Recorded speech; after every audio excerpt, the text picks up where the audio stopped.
Do you believe that money should be a store of value? Now, Aristotle, to every major economist and even the Federal Reserve say that money must be a store of value. Do you agree with that statement? I do. I think it's less important, though, that I agree. I think that it should be ideally up to the individual as to which medium of exchange they use and whether that medium of exchange should be a store of value. Absolutely. I happen to agree with you fundamentally, and I mostly denominate my savings, in fact, in gold. I understand that I live in a world where I need a medium of exchange, and I understand, too, that the convenience of that medium of exchange diminishes my purchasing power. Right. It's but odd. Holding it in gold, it's so liquid that within 24 hours you can be back into currency. Yes. And you can make a transaction easily and have the convenience of currency, but the retention of value that gold has.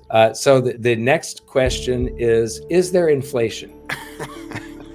Boy, you're lobbing me some real soft ones today. Well, the ultimate thing is you're going to answer yes, and I want to ask you: are those two things aren't they mutually exclusive? If there's inflation, is the dollar storing value? I completely agree with you. Too many people, however, who agree with you and I have problems with tactics. I deal with people all the time who, as a consequence of the diminishment of purchasing power of dollars, refuse to maintain U.S. dollar liquidity. I have been through 3 periods where capital markets seized or semi-seized as a consequence of a lack of liquidity. And despite the fact that I understand that holding U.S. dollar-denominated savings products results in a diminishment of my purchasing power, I do it because I regard the diminishment of my purchasing power as an option premium, so that I can have liquidity when there isn't liquidity in the markets. If you, as you suggest, or maybe didn't suggest, but as you do,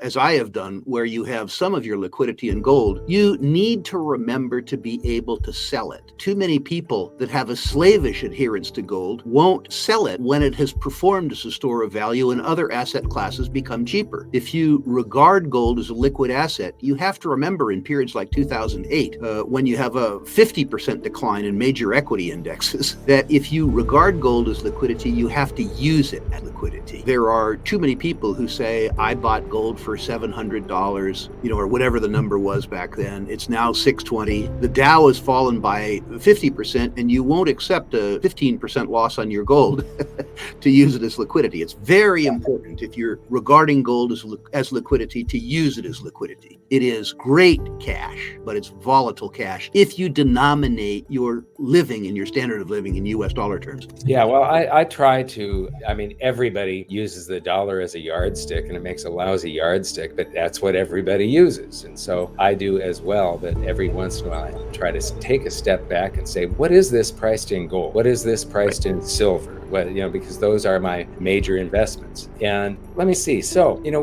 what I would like to do though is invite you to start trying to call the US dollar and the yen and the pound and the euro national fiat currencies, or anything but money. Calling them money, to me, it's bestowing some attributes and accolades on them that they do not deserve. I believe they deserve our disdain. They borrowed into existence, and what backs them is our future taxation to pay the principal and interest on the treasury bonds, and that is a form of enslavement. They've already sold off a portion of our futures. You agree, right? Absolutely true. Again, to quote Doug Casey, who's very quotable, yes. What they really are is floating abstractions. They have common acceptance, and there is some value in the network effect, but we do our very best to destroy the value of the network effect. So you recently compared CBDCs to cancer. Tell us about this, because I thought it was just wonderful the way you phrased it. Well, platform hosts occasionally need a simple declaratory inflammatory statement to increase viewership, and there was a little showmanship in that. Certainly, an individual who has cancer has more threat from the cancer than he or she probably has from central bank digital currencies. But I would suggest to you that a broad spread implementation and acceptance of central bank digital currencies would have a greater negative societal impact than cancer does in the aggregate, and that's where I was going with that. The idea that your cash, your savings, exists as a license from your government is terrifying to me. If you combine the idea of a technologically cancelable currency. However, it's held with artificial intelligence and the Chinese technology around so-called social scoring or social credit. You come to a circumstance where your savings, which are the result of the utility that you created in society, the work that you've performed, can be canceled, which really truly means that you are in effect a slave of the state. If you want to see a recent example of this in real time, just look north of the US border. In Canada, Prime Minister Trudeau was locked into a pretty good fight with a domestic political constituency, the truckers, that disagreed with his policy. The consequence of that is that Mr. Trudeau, the Prime Minister of Canada, seized the bank accounts, the brokerage accounts, and some insurance accounts of Canadians who had made donations to the truckers even before his pronouncement. In other words, he made donations to them illegal, retroactively, without recourse to the courts, and used the power of the state to seize the bank accounts, the brokerage accounts, and some insurance accounts of Canadians who disagreed with him politically. I'm not doing this just to disparage Trudeau, although I enjoy disparaging Trudeau. I pay taxes in Canada. I'm doing it to point out the inherent evil in a central bank digital currency, where your wealth exists as a license from the state. This is truly terrifying. And I don't want this to sound partisan. I would like voters who like Biden to think about having Trump in control of being able to cancel their savings. I would invite voters who like Trump to consider the efficacy of having Biden in control of their savings. There is no good outcome where you assign other people the right to manage or cancel or license your own work. And I really, truly think this is terrifying. I absolutely agree. In my book, I called it An Evil Beyond All Evil. The BRICS countries are getting together in August. And, this originally started out with them talking about launching a common gold-backed currency. And at first, there were 19 countries that wanted to join the BRICS alliance. Now, the last article I read, 41 plus countries are interested in signing on for this. Is there enough gold available at the current US dollar price?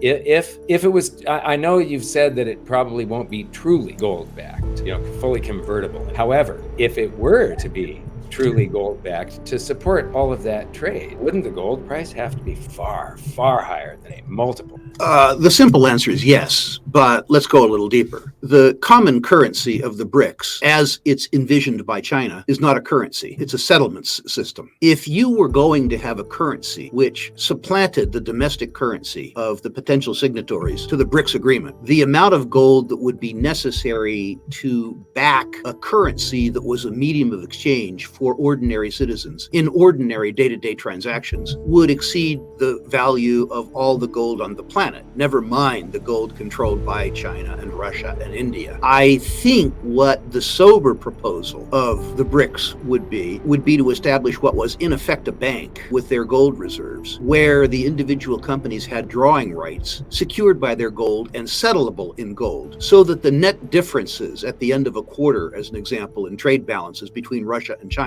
could be settled in units of exchange that could be redeemable for gold. I don't think that any rational person would propose the cancellation of the ruble, the rand, the yuan, and have these BRICS, have this currency effectively buying candy bars in Moscow or liters of gasoline in Beijing. I think the rational proposal is to have it, rather than as a currency, a system of settlements. So you're talking about the net, where if there's a trade surplus or a trade deficit, that difference can be settled in gold, but trillions of dollars of exchange can happen, and only billions of dollars would be that net difference. So it's actually a better idea than a fractional reserve. Like we've had with gold standards in the past. I don't think we'd be welcome, but to the extent that they did that, I'd be happy to see the U.S. join it. As I say, I think it's being caused to occur as a reaction to the United States, the weaponization of the SWIFT banking system, and the fact that countries like China, that still have over $1 trillion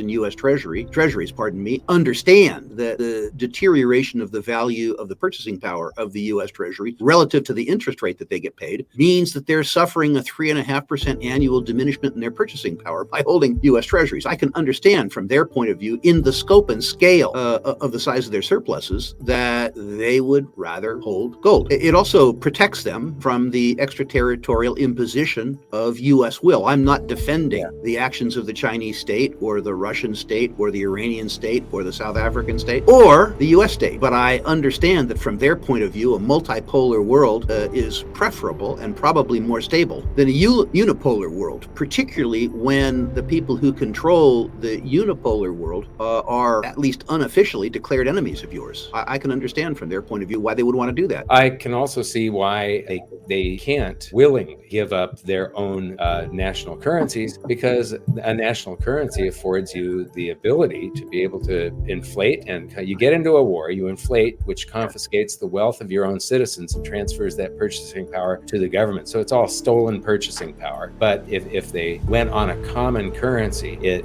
takes away the ability of capital control and ability to steal from your own citizenship. You know, part of me wants a more multipolar world for other reasons. As an example, some of the most eager philosophical adopters of the BRICS currencies have been frontier and emerging market economies in Africa. About 50% of their government's operating budgets come from foreigners. I'm not particularly interested personally in subsidizing the adventures of the Zimbabwe government or the Congolese government or the Sudanese government. I would rather see them subsidize their own activities. I don't want to pay them to deprive their citizens of basic rights. I would rather that they, if nothing else, financed the sort of evil that they do of their own accord, rather than having me do it. I'm all for multilateral institutions that are made up of policymakers and funded by policymakers who get, if you will, the benefit of that money. I would rather that they funded it than I funded it. When I look at the self-determination pronouncements coming out of African governments, I think it's a hell of a good idea. He who pays the piper calls the tune, and they are suggesting that their economies and their politics are manipulated by foreigners. Well, of course they are, because the foreigners provide 50% of the operating budgets for their government. I would love to see their governments, if not self-funding, be funded by their peers, not by me.